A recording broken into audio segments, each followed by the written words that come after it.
Hello guys, welcome back to Kayo Manggi TV. Again, tayong mga Pilipino ay kayang manggi ang ating balat.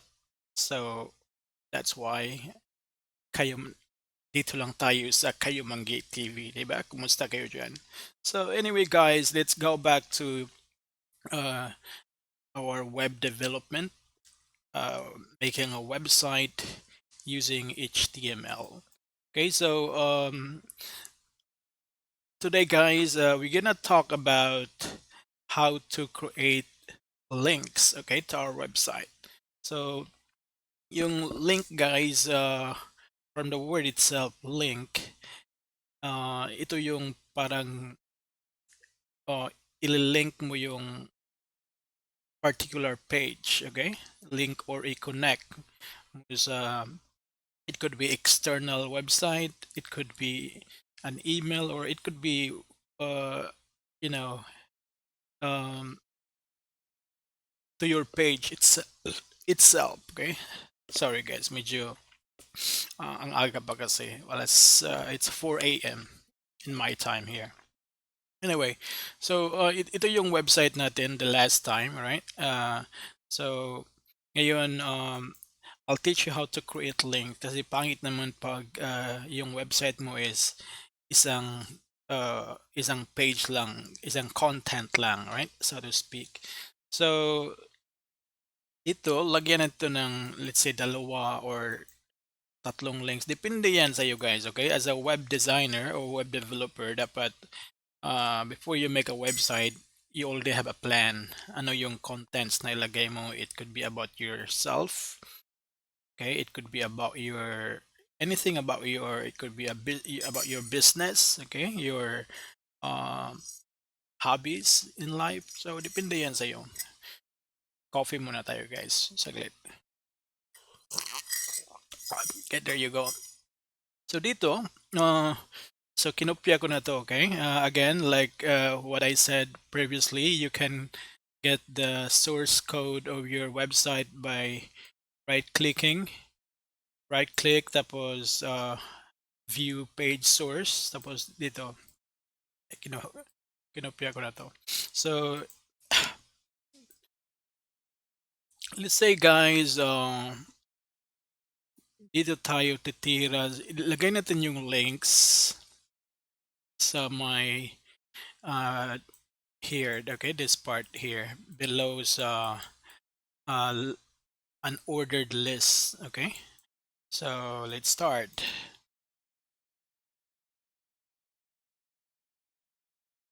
And notepad pa rin yung ginagamit natin. So let's say guys, lagay natin dito is biography. Kasi personal mo ito eh, di ba? Biography. Ito yung dati na biography, it's more about your life, di ba? So biography. Okay, tapos pwede nyo lagyan ng mga ganitong ano to back parang slash or something para may ano siya, di ba? Pero not necessarily, okay? Hindi na kailangan yun. Biography, tapos photos, okay? Halimbawa. Tapos, let's say, ano pang gusto mo? Favorites, okay? Favorites. Right, so example lang yan, okay? So,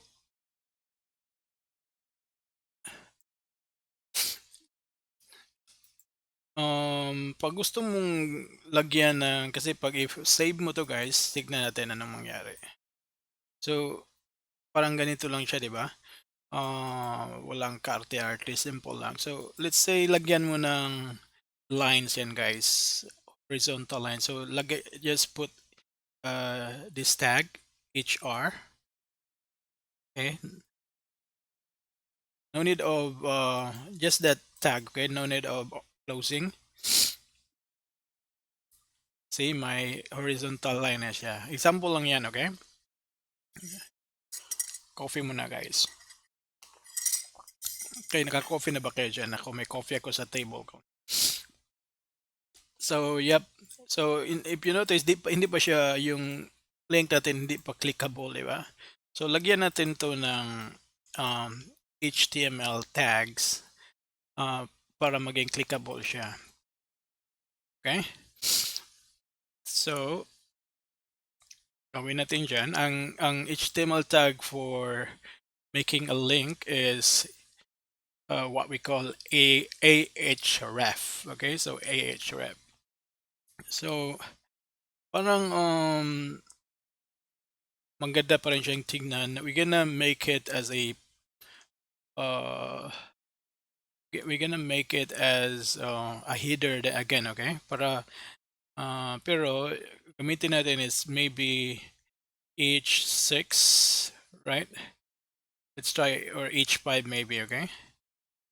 H5.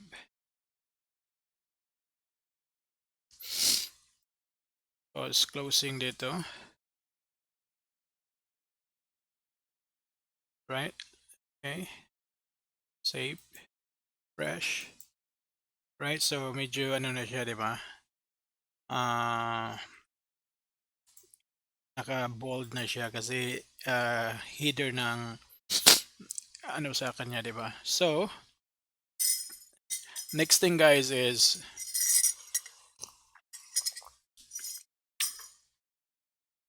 lagyan natin siya ng link for making it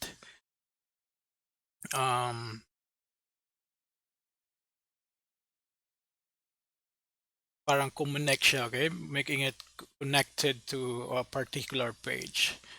Right? So, halimbawa, itong biography, lagyan mo lang ito ng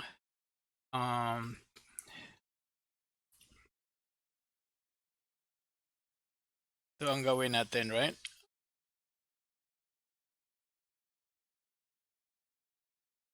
So, dito tayo magsimula. ahref. Okay? ahref. Tapos, equal sign. Tapos, hold on.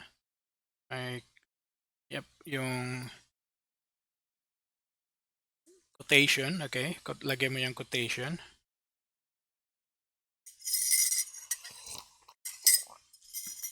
Tapos, pwede mo lang itong i-enter guys kasi nasa loob naman siya ng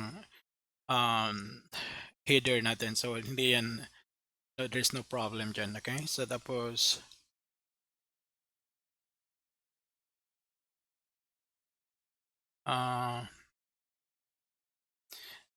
.html kasi ito yung file name, okay? Ito yung file name na ililink natin sa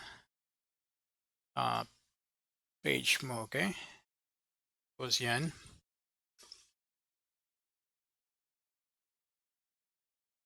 Biography ulit.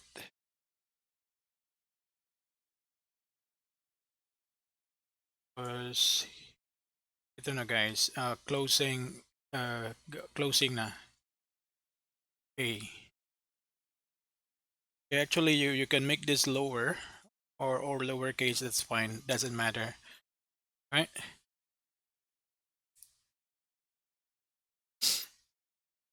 And now we'll see how it goes. Okay, let's go ahead, save it. Let's see if gagana ba yung link natin. Okay, there you go. So if you notice, naging blue siya guys, di ba? And my underline, and if you point your mouse, sabi sa my bottom part, ito yung link.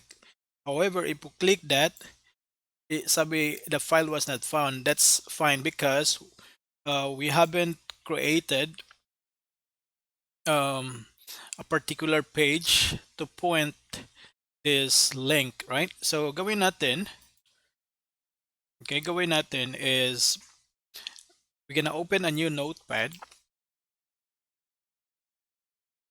Okay. Tapos dito gagawa ka ng page dito na i-link, dito mo i-link, okay? Tapos ang file name mo na gawin mo is itong biography.html. So halimbawa, since biography yan, uh, okay, gawa ka pa rin ng header, right? So header, let's say use number 3, okay? Header 3. Right? So H3, yun. Naka-laptop kasi ako guys, so medyo tapos madilim yung desk ko. It's still 4 a.m. my time. Sinsya na hindi ka masyado nakita yung mga keys. So, let's say ang title mo is ang biography ng aking buhay. King Buhay. Okay? Yan ang title mo. Tapos dito ka natitira, lagyan mo na ng paragraph, diba? Forget letter P, stands for paragraph. Okay, don't forget to close it. Para hindi mo makalimutan, diba? Tapos sa gitna ka natitira. Lagyan mo doon ng ako ay isang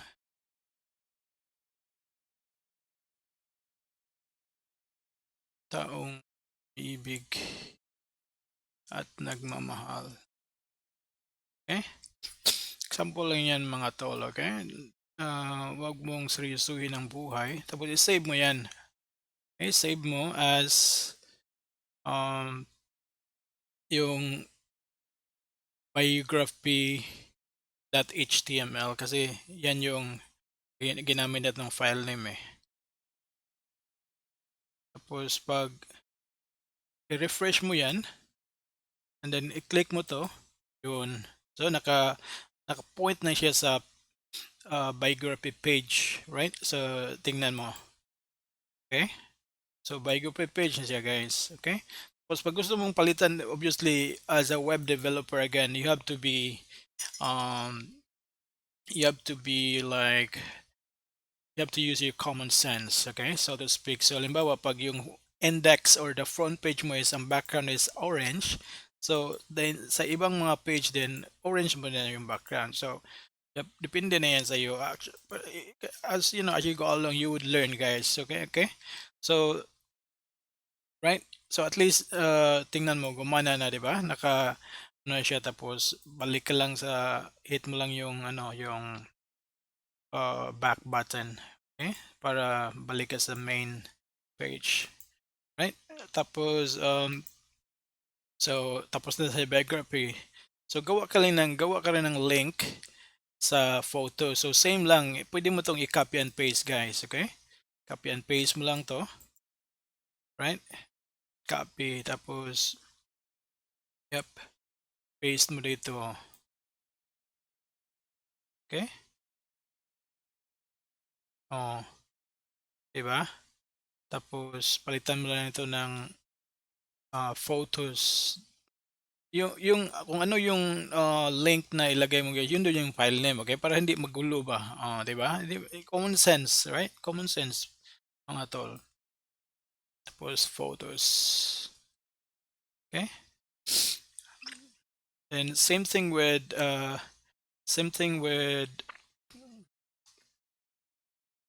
favorites, okay? So ito guys, tanggalin mo na to para kasi doble na siya, 'di ba? Tanggalin na natin to. Okay? So pag refresh mo 'yan, so may link na si photos. However, if you click that, it would say file not found kasi hindi ka pa naggawa ng page about photos eh. Alright, so gawa ka pa. So, yan. Ipinakita ko lang sa iyo yung tag, okay? So tapos ito na naman si favorites na naman.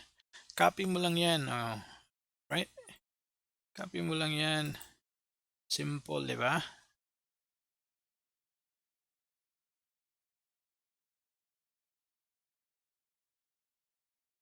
Uh, Tapos lagyan mo ito ng same thing, okay? Favorites.html. Tapos gawa ka ng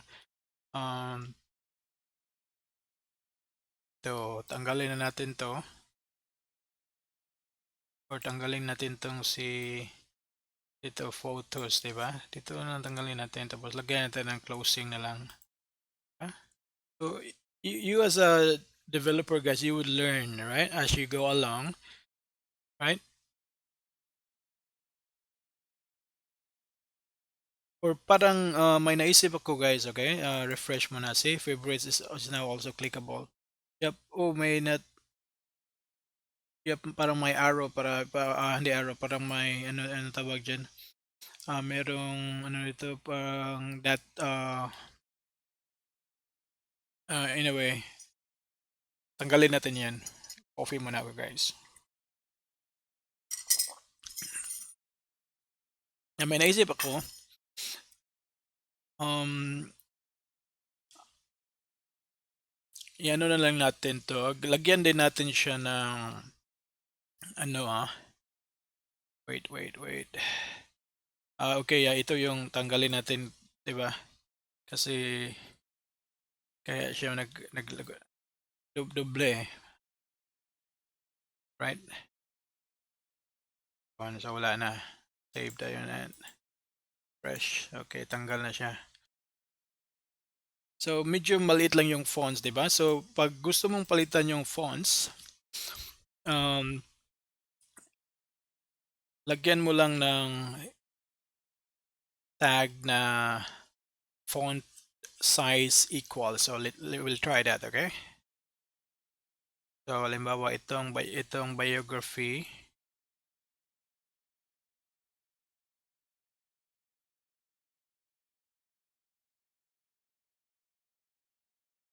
So, dito natin titirahin. Dito natin lagay si font size equals, let's say, 5. Sample lang yan, okay? We'll see anong mangyari. Tapos, false.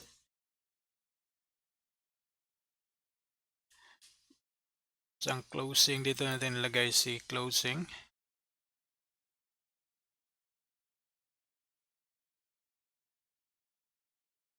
Wait, di ko pala na lagyan ng, I have to put yun. Okay, dito ilagay si closing para masali si si favorites. Kasi pag dito ilagay sa closing, dito, pag dito lang,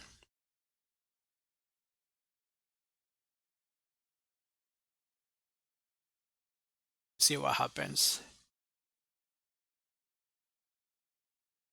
Kasi biography lang yung nagbago, di ba? So, unfair. So, parang ano na lang, parang masali na yung lahat. Yung tatlong links. Dito na lang natin ilagay, guys. Okay? Save mo yan. Refresh. There you go. So, same size na sila, right? Okay, so don't forget guys, always create a page that will connect to that particular link, halimbawa biography page. So ito lang muna ang gumana. So kayo na yung gagawa sa iba, okay? So far guys, ang natutunan natin ngayon is how to make rather, okay? How to make some links, okay? Or a link for your website. Hanggang dito lang muna guys. I'll have to refer for work. So salamat sa thanks for watching, and don't forget to subscribe my channel, and always yung kampana dyan sa YouTube icon, enable or i-activate nyo rin para ma-update kayo sa mga susunod kong video. Thank you. God bless guys. Ingat kayo dyan. Okay? Bye-bye. Take care.